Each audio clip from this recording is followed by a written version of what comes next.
వివరాలకు వెళ్తే దక్షిణాది రాష్ట్రాలపై కేంద్రంలోని బీజేపీ ప్రభుత్వం పగబట్టిందని ముఖ్యమంత్రి రేవంత్ రెడ్డి మండిపడ్డారు. డీలిమిటేషన్తో సౌత్ స్టేట్స్కు తీవ్ర నష్టం జరగనుందని ఆరోపించారు.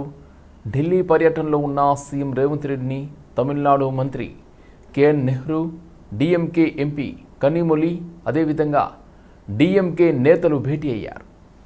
డీలిమిటేషన్, త్రిభాషా అంశాలపై కేంద్ర ప్రభుత్వ విధానాలకు వ్యతిరేకంగా ఈ నెల 22న చెన్నైలో డీఎంకే తలపెట్టిన జేఏసీ సమావేశానికి హాజరు కావాలని ఆహ్వానించారు.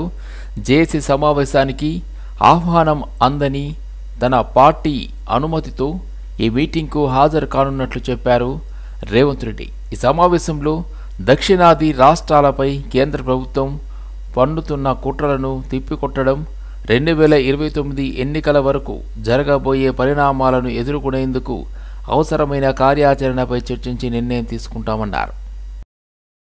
శాసనమండలిలో బీఆర్ఎస్ సభ్యుల అనుచిత ప్రవర్తనపై మంత్రి కొండా సురేఖ ఫైర్ అయ్యారు. రేషన్ కార్డుల మీద బీఆర్ఎస్ పార్టీకి ప్రశ్నించే అర్హత ఉందా అని ఆమె అడిగారు. అసలు వాళ్ళు 10 ఏళ్లు అధికారంలో ఉన్నప్పుడు రేషన్ కార్డులు ఎందుకు ఇవ్వలేదో జవాబు చెప్పాలని సురేఖ నిలదీశారు.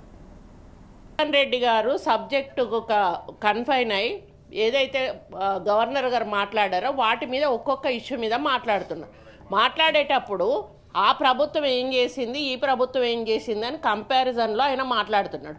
మాట్లాడిన ప్రతిదానికి కూడా అక్కడ రన్నింగ్ కామెంట్ చేస్తూ అది చేయలేదు, ఇది చేయలేదు అనుకుంటూ పోతా ఉన్నారు.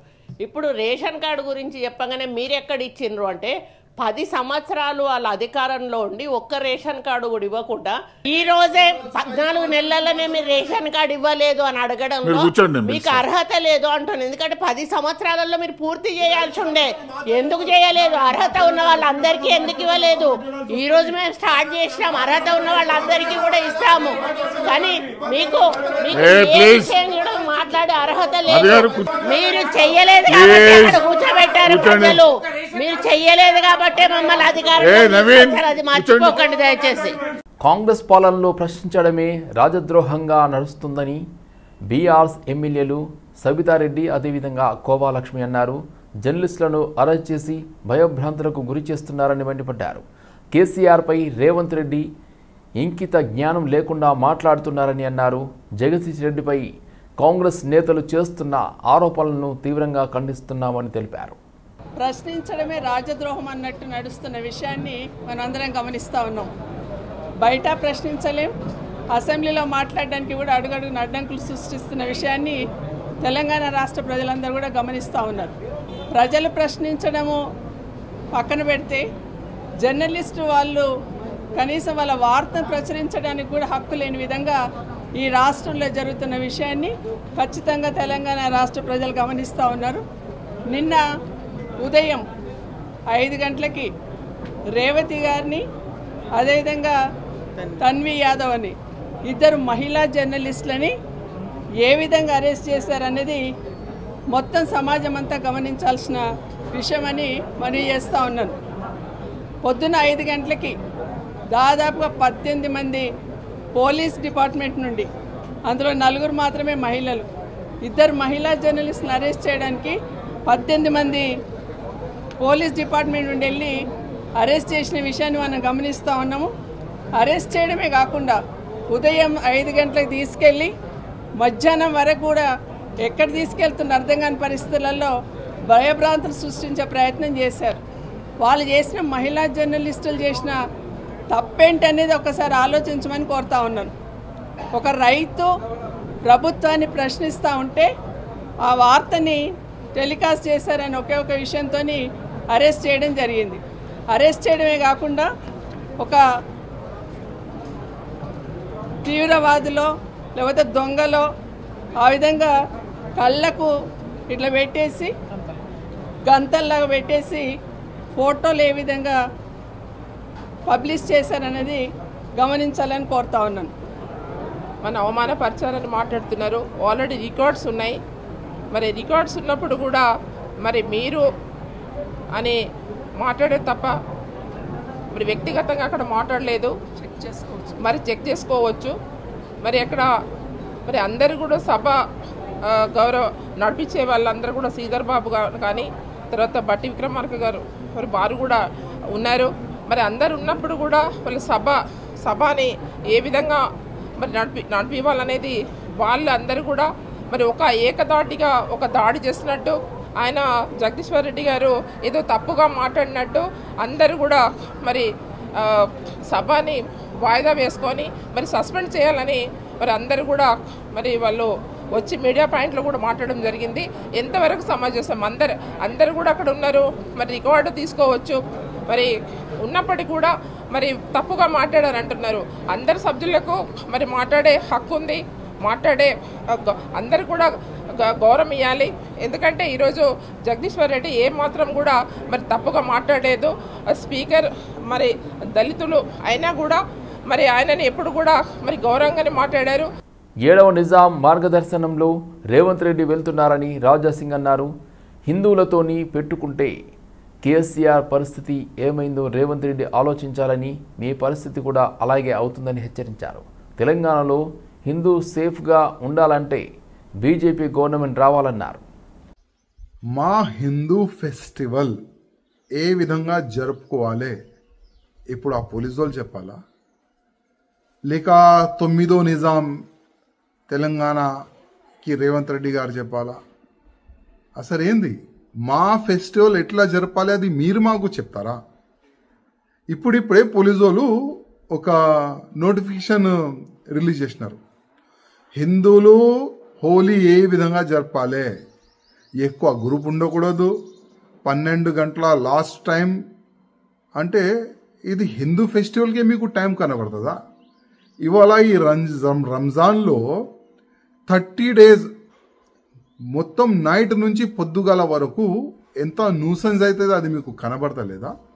కానీ కాదు, మేము 9 నిజాము ఏ విధంగా నిజాం కాలంలో హిందువుల పైన హిందువులు ఏ విధంగా ఫెస్టివల్ జరుపుకోవాలి, ఏ విధంగా జరుపుకూడదు, ఆ సమయంలో కూడా నిజాము ఒక నోటిఫికేషన్ తీసేది. అదే స్టైల్లో కాంగ్రెస్ గవర్నమెంట్ వెళ్తుంది, అదే స్టైల్లో ఈ నిజామియా పోలీస్ వెళ్తుంది. అవసరం లేకుండే మీరు ఒకవేళ హోలీ ఏ విధంగా జరుపుకోవాలి దానికి ఒక మంచి సందేశం ఇస్తే చాలా బాగుండేది. అదేవిధంగా ఆ నోటిఫికేషన్లో ముస్లిం సోదరులకి మీ ఫ్రెండ్లకి ఒక మాట చెప్పేది, అయ్యా మీరు 30 డేసు మీరు మొత్తం రంజాను ఆ రోజులు మీరు పెట్టుకుంటారు కదా, కానీ హోలీ రోజు మీరు ఇంటి నుంచి బయటకు వెళ్ళకండి, నమాజ్ కూడా ఇంట్లో చదువుకోండి. 1 డే హోలీ, సంవత్సరంలో ఒకసారి 1 డే హోలీ వస్తుంది. దానికి ఎందుకు హిందూ ఫెస్టివల్కి మీరు అడ్డుపడతారు? ఎవరైనా హిందువులు కలరు హోలీ రోడ్ పైన గల్లీలో కాలనీలో ఆడితే మళ్ళా మీ పైన పడితే లేనిపోని ఆ తలకాయ ఎందుకు, ఆ తలకాయ నొప్పి ఎందుకు? అందుకోసము మీరు ఇంట్లోనే రంజాన్ సమయంలో ఇంట్లోనే మీరు నమాజ్ చదువుకోండి.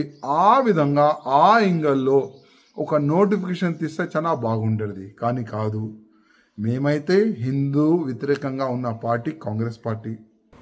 కేంద్రీయ విద్యాలయ ఏర్పాటుకు అవసరమైన వనరులు, భూమి మహబూబ్ నగర్లో ఉందని ఎంపీ డీకే అరుణ అన్నారు. చాలామంది ఈ కేంద్రీయ విద్యాలయాల్లో తమ పిల్లలను చదివించేందుకు ఆసక్తి చూపుతున్నారని తెలిపారు. కేంద్ర ప్రభుత్వం విద్యాశాఖ మంత్రి ఈ ప్రతిపాదనలు పరిగణలోనికి తీసుకోవాలని ఆమె కోరారు.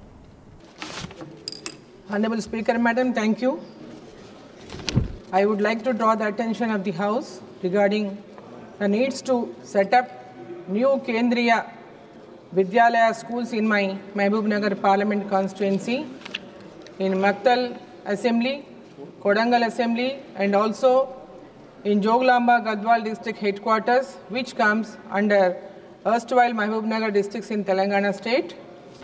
As the House is well aware, Kendriya Vidyalaya schools in the country are catering to the best educational needs of the children with quality education in most areas, especially for those who hail from backward classes and for those who cannot afford high fees. There is plenty of vacant land available in these areas, madam. Moreover, many central government employees are residing in these districts, and these schools are essential to cater to their needs.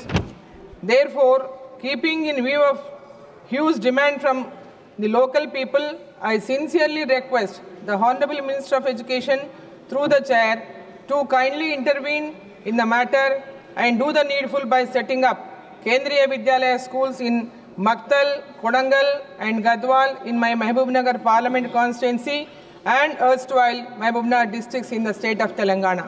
Thank you, madam. Pradeep Chandra events ఆధ్వర్యంలో doctor B Ramadasu 90వ జన్మదినోత్సవాన్ని నిర్వహించారు. ఓ నాన్న నీ మనసే మిన్నన్న Telugu cinema పాటల విభావరి విశేషంగా ఆకట్టుకుంది. త్యాగరాయ గాన సభలు సినీ గీతాలను మధురంగా ఆలపించి ప్రేక్షకులను రంజింపజేశారు. ఈ సందర్భంగా నిర్వాహకులు ప్రదీప్ చంద్ర తన తండ్రి అయిన డాక్టర్ రామదాసు మూర్తిని ఘనంగా సన్మానించి పితృభక్తిని చాటుకున్నారు. ముఖ్య అతిథులుగా పాల్గొన్న దైవజ్ఞ శర్మ, సేవారత్న, వడ్లకొండ వెంకట్రావు గాయని గాయకులను అభినందించి సత్కరించారు.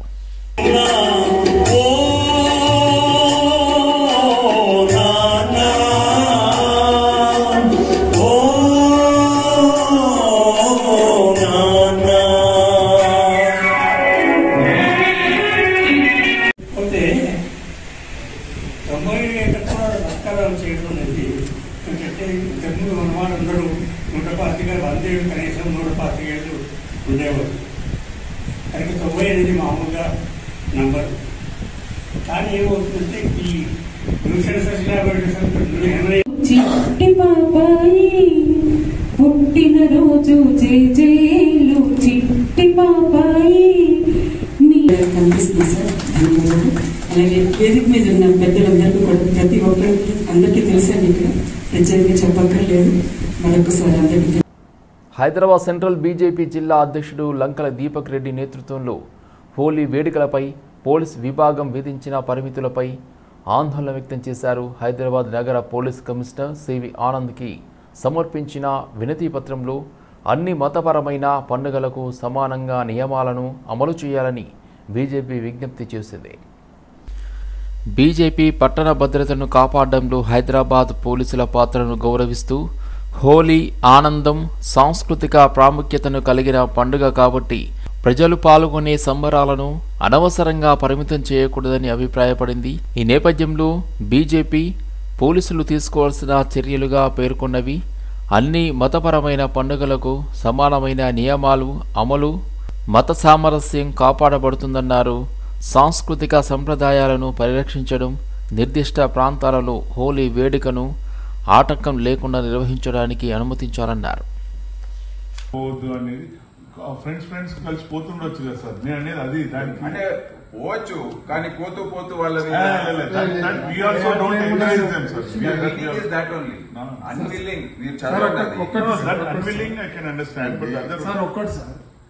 వెయ్యాలనైతే ఖచ్చితంగా వెయ్యరు.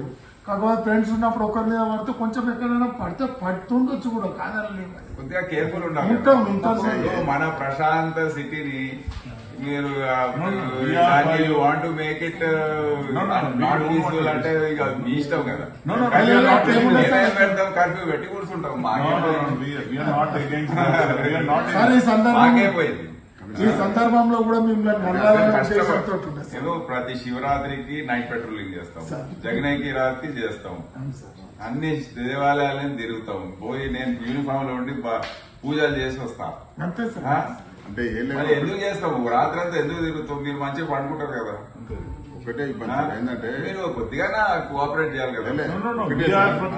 But only words which are little bit this thing అంతే మా వాళ్ళకి. అంటే వాళ్ళకి same notification, but that notification come from the Ramzan. వాళ్ళకి నైట్ లో తిరగొద్దు, రెడ్నెక్కి రాత్రి కన్నా అండ్ రావు కదా సార్. అది మెయిన్.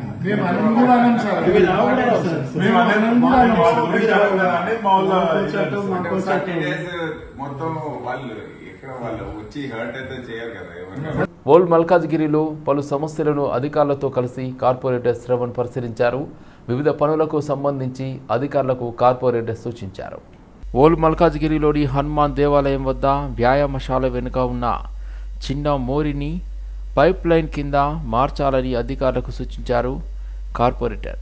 అదేవిధంగా రోడ్డుపై గుంతలను పూడ్చాలని, సర్దార్ పటేల్ నగర్లో నాలా డీసైలేటింగ్ చేపట్టాలని ఆయన సూచించారు. ఈ కార్యక్రమంలో ఏఈ నవీన్, రమేష్, నాగరాజ్, అదేవిధంగా వితోబా, సునీల్ యాదవ్, నవీన్, చంద్రయ్య, శోభన్ ముదిరాజ్ తదితరులు పాల్గొన్నారు. ఆనాటికి రోజు రోజుకి పెరిగిపోతున్నటువంటి అక్రమ చర్చిల నిర్మాణం, అక్రమ మసీదుల నిర్మాణం పైన తీవ్రమైన అభ్యంతరాన్ని వ్యక్తం చేయడం జరిగింది. టౌన్ ప్లానింగ్ సిబ్బంది మొద్దు నిద్రపోతున్నారు. ఈరోజు మరి చిన్న చితక వ్యక్తులు డబ్బులు అప్పు చేసి మరి ఇల్లు కట్టుకుంటే వెంటనే జేసీబీలు తీసుకెళ్లి వాళ్ళ ఇళ్లను కూలగొట్టేటువంటి టౌన్ ప్లానింగ్ డిపార్ట్మెంటు ఈరోజు ముష్కరులు మరి ఎక్కడి నుంచో వచ్చిన అంటే మల్కాజ్గిరి ప్రాంతానికి కూడా సంబంధం లేనటువంటి ముస్లిమ్స్, స్థానికంగా ఉన్నటువంటి ముస్లిమ్స్ ఒకవేళ మసీదు కట్టుకొని చేసుకున్నారన్న ఒక అర్థం ఉంటుంది దాంట్లో. కానీ ఇక్కడ అన్నోన్ ఫేజెస్ అనేక మంది వస్తున్నారు, రోహింగాలు వస్తున్నారు, దేశ వ్యతిరేక శక్తులు వస్తున్నారు. ఇక్కడ మసీదులను కట్టి మరి ఈరోజు మెల్లమెల్లగా మత మార్పిడి కార్యక్రమానికి స్వీకారం చుట్టి ఇక్కడ స్లోగా సెటిల్మెంట్ ఏర్పాటు చేస్తుంటే చర్చిలు కడుతుంటే ఒకవైపు మసీదులు, మరోవైపు చర్చిలు ఇద్దరు కలిసి హిందూ సమాజం పైన దాడి చేసి మల్కాజ్గిరిలో ఏదైతే ప్రశాంతమైనటువంటి హిందూ వాతావరణం ఉందో, హైందవీయ ధర్మం ఆచరించేటువంటి ప్రాంతం మల్కాజ్గిరి ప్రాంతం. గుండె సంబంధిత పిల్లల కోసం ఉచిత వైద్య శిబిరం ఏర్పాటు చేసి వారికి వైద్యం అందించడం అభినందనీయమని జిల్లా కలెక్టర్ అరుణదీప్ దురిశెట్టి అన్నారు. అపోలో జనరల్ ఆసుపత్రిలో Apollo medical college Rashtriya ball ఆరోగ్య కార్యక్రమంలో భాగంగా ఏర్పాటు చేసిన వైద్య శిబిరాన్ని కలెక్టర్ ప్రారంభించారు. పుట్టుకతో ఎంతోమంది చిన్నారులు గుండె జబ్బులతో బాధపడుతున్నారని, అలాంటి వారికి నాణ్యమైన వైద్యం అందిస్తుండటం అభినందనీయమని, మరిన్ని సంస్థలు ఇటువంటి కార్యక్రమాలకు ముందుకు రావాలని ఆయన కోరారు.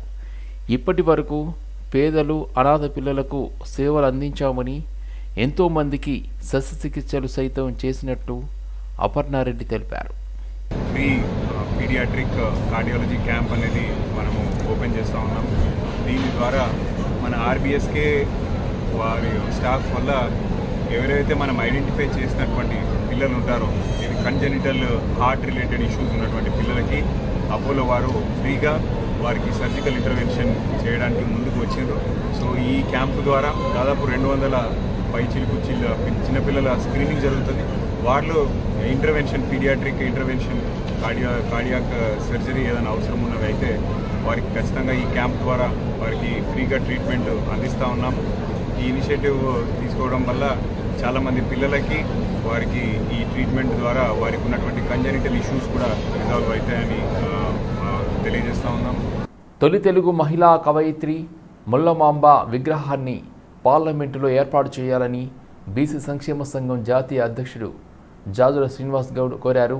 ఈ మేరకు ఉస్మానియా యూనివర్సిటీలో ముల్లమాంబ జయంతి వేడుకలు నిర్వహించారు. ఈ కార్యక్రమంలో శ్రీనివాస్ గౌడ్ పాల్గొని ఆమె చిత్రపటానికి పూలమాల వేసి ఘనంగా నివాళులర్పించారు. సంస్కృతంలో ఉన్న రామాయణాన్ని తెలుగులో మొట్టమొదటిసారిగా అనువదించిన కవయిత్రి ముల్లమాంబ అన్నారు. ఆమె తెలుగులో అనువదించిన రామాయణం వల్లనే ఎన్నో సినిమాలు తెరకెక్కించారని తెలిపారు. మహిళలకు చదువు లేని రోజుల్లోనే పట్టుదలతో చదువుకొని కవయిత్రి అయ్యారని కొనియాడారు. తొలి తెలుగు రచయిత కవి శ్రీమతి ముల్లమాంబ గారి జయంతి ఉత్సవాలను ఈరోజు ఉస్మానియా యూనివర్సిటీ ఆర్ట్స్ కాలేజ్ దగ్గర బీసీ విద్యార్థి నాయకుడు సత్యనారాయణ ప్రజాపతి గారి ఆధ్వర్యంలో ఈరోజు నిర్వహించడం జరిగింది.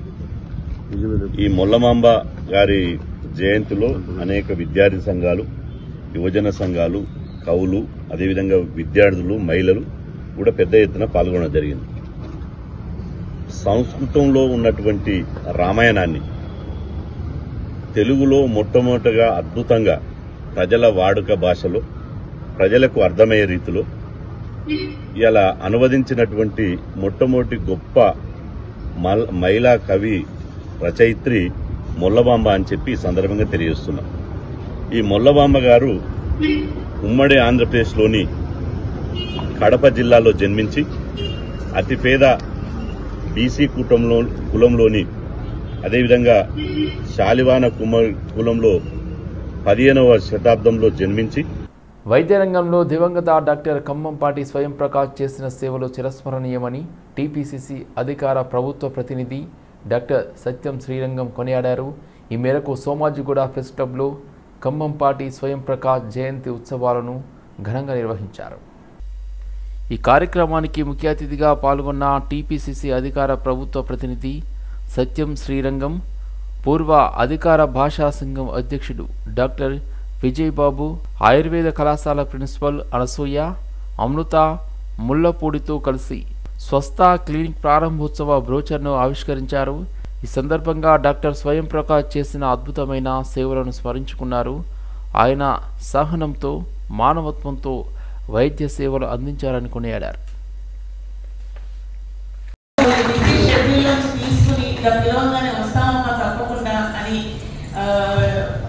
మేము చేసే చిన్న ఈ కార్యక్రమానికి చేసినందుకు పెద్దవారు ఉపా శ్రీనివాస్ సార్ గారు వీరందరూ కూడా ఇచ్చేసి మాకు వారు చేసే మంచిలో ఇంత చిన్న ఆవగించంత అవకాశం ఇస్తున్నందుకు వీళ్ళందరికీ కూడా కృతజ్ఞతలు చెప్పుకుంటూ మా వెన్నుపూస మా వారి ఆత్మ అని చెప్తున్నా. నాకు మా అన్న ఎంతో పెద్దన్న గారు అన్నమాట, విజయబాబు గారు. మేము ఏ కార్యక్రమం చేసినా విజయబాబు గారు తప్పకుండా మా వెనకాల ఉన్నారు అన్న ధైర్యంతో మేము ముందుకు వెళ్ళిపోతుంటాం. లాస్ట్ లో చెప్తాం అన్నమాట, విజయబాబు గారు మీరు వస్తున్నారు తప్పచ్చు మీరు చెయ్యాలి పాపం వాటికి ముందు అన్ని చెప్పి అన్ని ఇదివరకు.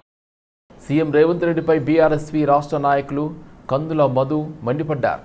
మాజీ ముఖ్యమంత్రి కేసీఆర్ పైన సీఎం రేవంత్ రెడ్డి చేసిన అనుచిత వ్యాఖ్యలను ఖండిస్తూ కందుల మధు ఆధ్వర్యంలో బీఆర్ఎస్పీ నాయకులు నిరసన వ్యక్తం చేశారు. కుక్కకు రేవంత్ రెడ్డి తల ఉన్న ఫోటోని పెట్టి రాబిస్ ఇంజెక్షన్ను ఫోటోకు వేస్తూ నిరసన వ్యక్తం చేశారు. ప్రజలు రాష్ట్రాన్ని పరిపాలించమని ముఖ్యమంత్రిగా కూర్చోబెడితే కేసీఆర్ని మార్చురీకి పంపిస్తానంటూ మాట్లాడుతున్నారని మండిపడ్డారు. ముఖ్యమంత్రి హోదాలో ఉండి ఒక మాజీ ముఖ్యమంత్రికి కనీసం మర్యాద ఇవ్వకపోవడం సరికాదన్నారు. కేసీఆర్ అంటే యావత్ తెలంగాణ ప్రజలతో సమానమన్నారు. రెడ్డి గారు నిన్న మాట్లాడిన మాట కేసీఆర్ పైన గౌరవ ఆనాడు తొలి ముఖ్యమంత్రి తెలంగాణ రాష్ట్ర ఉద్యమకారుడు కేసీఆర్ గారిని పట్టుకొని మరి మార్చరీలు పంపించాలని చెప్పి మాట్లాడిన రేవంత్ రెడ్డి ఖబర్దార్ గుర్తుపెట్టుకో. రేవంత్ రెడ్డి, నువ్వు పెద్దల పట్ల గౌరవం లేదు, మరి ప్రజల పట్ల గౌరవం లేదు, మరి నువ్వేం మాట్లాడుతున్నావు, నీకు సోయి లేకుండా మాట్లాడుతున్నావు, పిచ్చి కుక్క లెక్క మాట్లాడుతున్నావు. ముఖ్యమంత్రి హోదాలా నేను పిచ్చి కుక్క అనడం అనేది నాకే సిగ్గుసేట్ అనిపిస్తుంది. కానీ మీరు మాట్లాడే మాట తీరు, మీ భాష బాగలేదు. మీరు మార్చుకోకపోతే ఖబర్దార్ రేవంత్ రెడ్డి, నీ ఇల్లు ముట్టడిస్తాం. ఇలా బీఆర్ఎస్ యంత్రాంగం అంతా మరి మీరు అంత తెలంగాణ ప్రజలంతా చూస్తుర్రు. మరి లేదు అంటే మీరు దాడి చేయాల్సిన పరిస్థితి ఏర్పడుతుంది. మరి మిమ్మల్ని ముఖ్యమంత్రి హోదాలో మిమ్మల్ని గౌరవిస్తున్నాము. ఆ గౌరవాన్ని మీరు తప్పుదారు పట్టించి మరి ఆనాడు తెలంగాణ రాష్ట్ర సాధన కొట్లాడిన తెలంగాణ ముఖ్యమంత్రి కాబట్టే ఈ రోజు నువ్వు ముఖ్యమంత్రి అనే తెలంగాణ రాష్ట్రం ఏర్పడితేనే, తెలంగాణ రాష్ట్రం ఏర్పడిన ప్రత్యేక రాష్ట్రం వస్తేనే నువ్వు ముఖ్యమంత్రి అనే సంగతి గుర్తుపెట్టుకో. అది కేసీఆర్ పెట్టిన బుచ్చము, ప్రజలు ఇచ్చిన ఆశీర్వాదము. దాన్ని గుర్తుపెట్టుకొని మెదులు రేవంత్ రెడ్డి. లేకపోతే రేపొచ్చేది నీకు జైలు తిండి తినాల్సి వస్తుంది. నువ్వు గుర్తుపెట్టుకో ఖబర్దార్. మరి రేవంత్ రెడ్డి ఖబర్దార్. రేవంత్ దొరికిన పిచ్చి కుక్కలాగా కేసీఆర్ గారు మీరు మాట్లాడుతున్నారు. నువ్వు ఒక ముఖ్యమంత్రివి, నీకు ఆ సోయి ఉండాలా? కనీసం పెద్ద మనిషి 70 ఏళ్ల వచ్చినటువంటి కేసీఆర్ గారిని పట్టుకుని నీ నోటుకు వచ్చినట్టు మాట్లాడుతున్నావు. ప్రజలు నిన్ను తెలంగాణని పరిపాలించమని నిన్ను ముఖ్యమంత్రిగా కూర్చోబెడితే కేసీఆర్ గారిని మార్చురీకి పంపిస్తారని మాట్లాడుతున్నావు. బుద్ధుందా రేవంత్ రెడ్డి? సోయిందా? నీ మామ జైపాల్ రెడ్డి కూడా ఒకప్పుడు ఏజ్డ్గా ఉండి రాజకీయాలలో చనిపోయినటువంటి వ్యక్తే. ఇవాళ సోనియా గాంధీ ఏమన్నా 1000 ఏళ్లు బతుకుతుందా? ఆమె కూడా ఏజ్ ఎక్కువైపోయి టెన్షన్ పదులు ఆగిపోలేదా? మరి పెద్దలంటే గౌరవం లేకుండా మాట్లాడుతున్నటువంటి రేవంత్ రెడ్డి, నీకు పిచ్చి కుక్కలకి చేసే ర్యాబిస్ ఇంజెక్షన్ అనో నీకు పిచ్చి కుక్క గరిచినట్టు ప్రవర్తిస్తున్నావు కాబట్టి నీ ఫ్రస్ట్రేషన్ ని కేసీఆర్ గారి మీద చూపిస్తున్నావు కాబట్టి నువ్వు ఎట్లా పడితే అట్లా మాట్లాడితే సహించే పరిస్థితి లేదు. అసెంబ్లీ స్పీకర్ ప్రసాద్ కుమార్ పై బీఆర్ఎస్ ఎమ్మెల్యే చేసిన అనుచిత వ్యాఖ్యలపై ఓయూ విద్యార్థులు భగ్గుమన్నారు. జగదీశ్వర్ రెడ్డి వ్యాఖ్యలను ఖండిస్తూ ఓయూలో విద్యార్థి నాయకుడు వలిగొండ నరసింహ ఆధ్వర్యంలో జగదీష్ రెడ్డి శివయాత్ర నిర్వహించారు. ఎమ్మెల్యే జగదీష్ రెడ్డి తక్షణమే క్షమాపణ చెప్పాలని వలిగొండ నరసింహ డిమాండ్ చేశారు. దళిత స్పీకర్ ఉండటం సహించలేక అహంకారంతో రాజ్యాంగబద్ధ పదవిలో ఉన్న స్పీకర్ను అవమానించారని అన్నారు. జగదీశ్వర్ రెడ్డి దళిత సమాజానికి, తెలంగాణ సమాజానికి బహిరంగంగా క్షమాపణ చెప్పాలన్నారు. లేని ఎడల జగదీశ్వర్ రెడ్డిని ఎక్కడికక్కడ అడ్డుకొని ప్రత్యక్ష దాడులకు కూడా వెనకాడమని హెచ్చరించారు. సాక్షిగా దళిత స్పీకర్ని అవమానించినటువంటి కేసీఆర్ గులాం గుంటనక్క జగేశ్వరరెడ్డి ఎమ్మటే దళిత సమాజానికి యావత్ తెలంగాణ సమాజానికి క్షమాపణ చెప్పాలని చెప్పి మేము ఉస్మానియా విద్యార్థులుగా డిమాండ్ చేస్తా ఉన్నాం.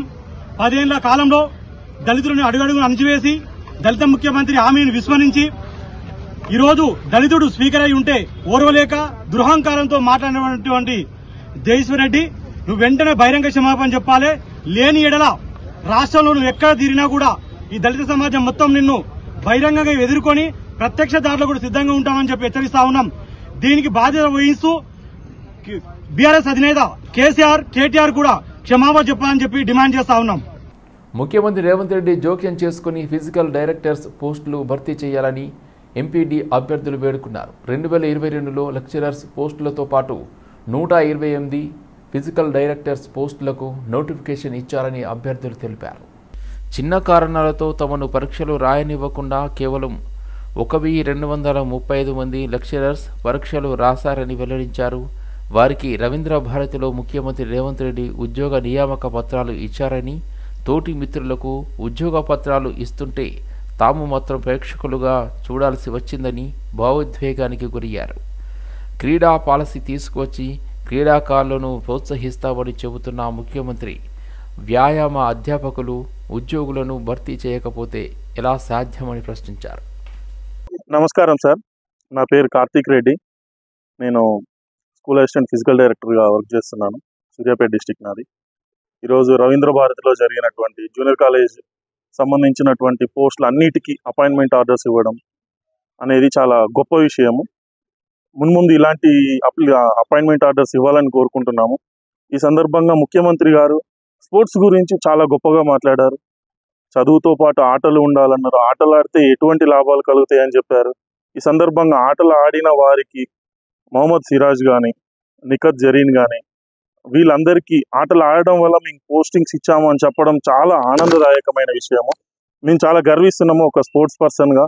ఒక స్పోర్ట్స్ ఆడితే ఎంత వాల్యూ ఉంటుంది, ఒక సీఎం నోటి నుంచి మా పేరు వస్తుంది అని చెప్పుకోవడం మాకు చాలా గర్వంగా ఉంది.